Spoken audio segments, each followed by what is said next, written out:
Hello, and welcome back to Spooky Storytime.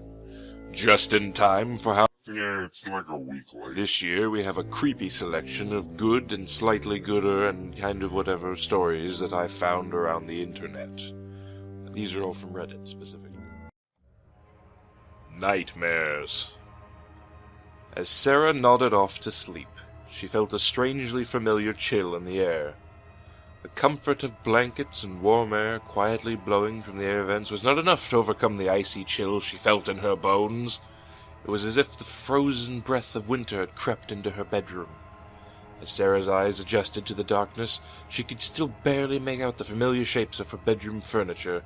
It seemed like the all-consuming maw of darkness was slowly devouring the room from the walls, making its way toward her. Frantically looking around the room, the only discernible light was from the alarm clock, 3:13 a.m. Out of the corner of her vision, Sarah sensed movement by the closet.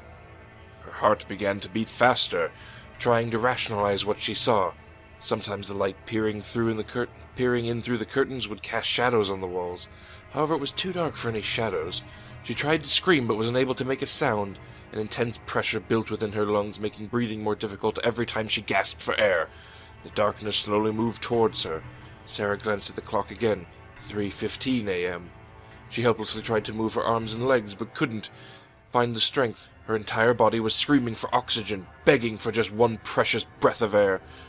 Her eyes widened. The darkness was over top of her now, its formless mass silently staring at her. Sarah tried to scream again, but her throat was closing tighter every second. She began to break into a cold sweat, feeling sharp, icy nails gently caress her face. Her hair became damp from the breath of the darkness as it lingered over her. Sarah's senses became numb as she felt the cold embrace of death gently taking hold of her. She closed her eyes tightly, and the pain began to disappear. Sarah awoke and fearfully glanced at the clock. 3:12 a.m. It was just a nightmare. Sarah, just take a deep breath and go back to sleep. The clock displayed 3:13 a.m. Something moved by her closet. A creak when I was home alone. It was like any other Friday night for me. Parents were gone, house to myself, and it's 2:40 a.m. I was in the basement, brushing my teeth after 12 straight hours of work. I can only work my best when there's never any sound, and in all that time it was absolute silence, until just a bit ago. It was a door creak. It was the distinct creak of a door to the bathroom upstairs, and it only ever made that sound when it was opened. It shouldn't have been opened. I'm the only one in this house. I glanced up the basement stairs to the closed door leading to the kitchen. There's a crack under the door. Carefully I climbed the stairs until I could peek through the crack. All I could see were the legs of the chairs and the table. Nothing out of the ordinary. Creak. The bathroom was to the left, way down the hall. I opened the door slightly just to take a peek. Creak. Something was outside the bathroom. It has 8 thin legs ending in bony points, each impaling the ceiling. White skin visibly stretched over them, fusing at an impossibly thin hip-like body part. Seemed to be hanging from its legs. A narrow torso extended from the hip all the way to the floor, its chest resting on the hardwood. 2 long arms stretched towards me. It had my face, exactly my face. It opened its mouth. Creak. The roommate. The following experience was shared by a very close friend of mine. In 2011, my friend's sister had joined an engineering college, which had an on-campus boys and girls hostels. Shuta, her sister's changed name, got a room with Priya, name changed, on the 2nd floor of the C building of the girls' hostels. The room was supposed to be a 3-sharing room, but the 3rd girl was not assigned due to unknown reasons, and hence the 3rd bed and cupboard were empty ever since the day Shuta joined. First week was pretty normal, with classes and assignments and exploring the new city. It was in the 2nd week when Priya started acting weirdly. She started not sleeping through the mornings. It was hardly that Shuta would get to talk to her with her, as she had inverted sleep cycles. Even when awake, she would speak very less. This went along until one night Shuta suddenly woke up and saw the lights of the room were on, and Priya was sitting on her study table, her hair all open and spread, and her book placed inverted in front of her. Shuta called Priya's name, once, twice, thrice, louder every time, but there was no reply. On the fourth time, when Shuta called loudly enough for her neighbors to wake up, Priya looked up, but it was a horrific sight for Shuta. Priya's eyes were broad open and red, and she whispered, "Sleep." This was enough to scare the poo out of Shuta. She somehow slept until 6. Next day, as soon as she was done with her lecture, she went to the warden's office to apply for changing her room. When the warden asked for the reason she wanted to change the room, she mentioned how awkward it was to live with Priya. The eyes of the warden widened, and she said, "There's no one in that room except you. In fact, no room partner was assigned to you from day 1.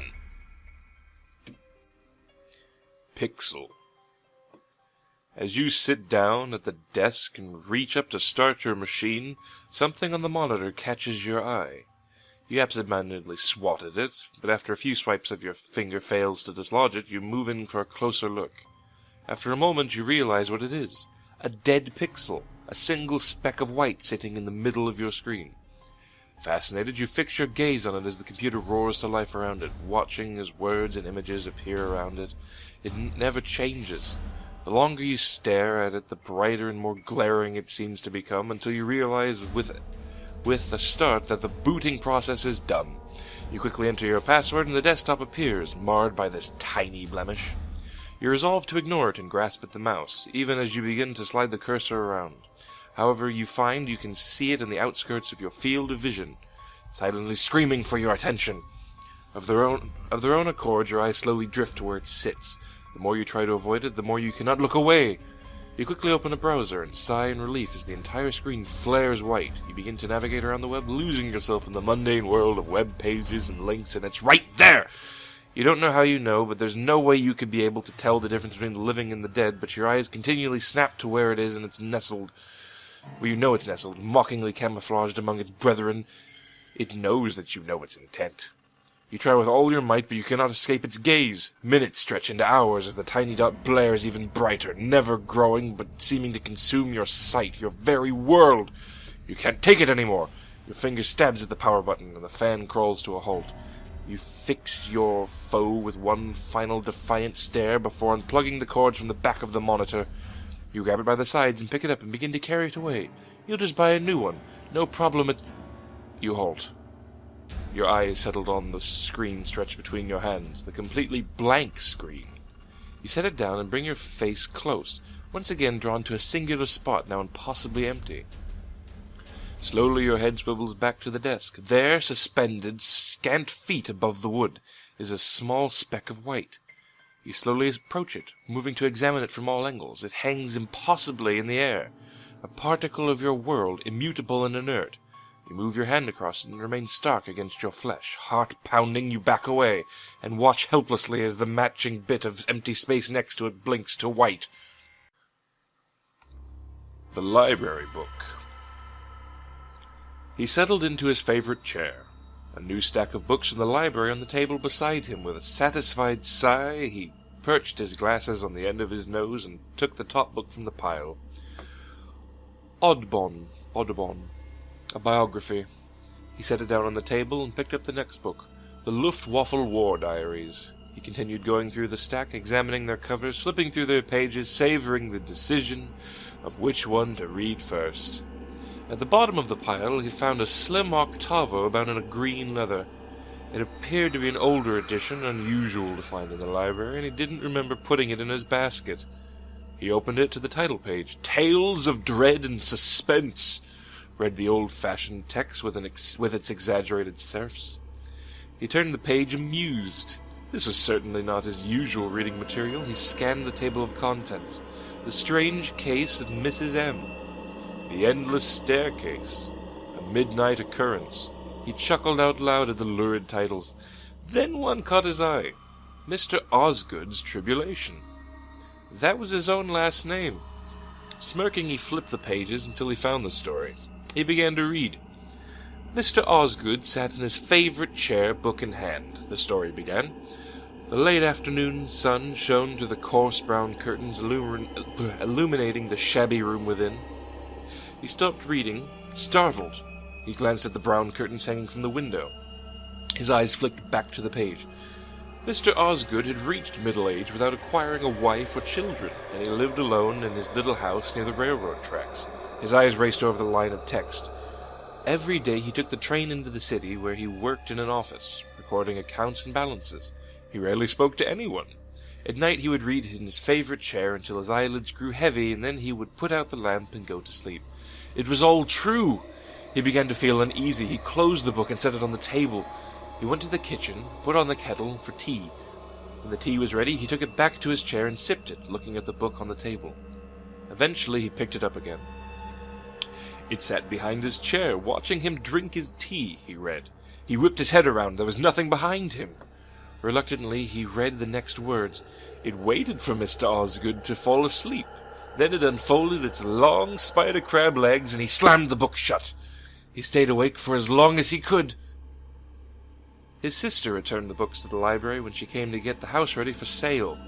They were grateful to get them back. The small green leather octavo was shuffled back into the stacks, a thin orphan lost between the chunky bestsellers. Well, I do hope you enjoyed these scary stories. They do so fill my heart with joy. Another year, another wonderful time for us to sit and read spooky stories around the fire. I will see you all next time.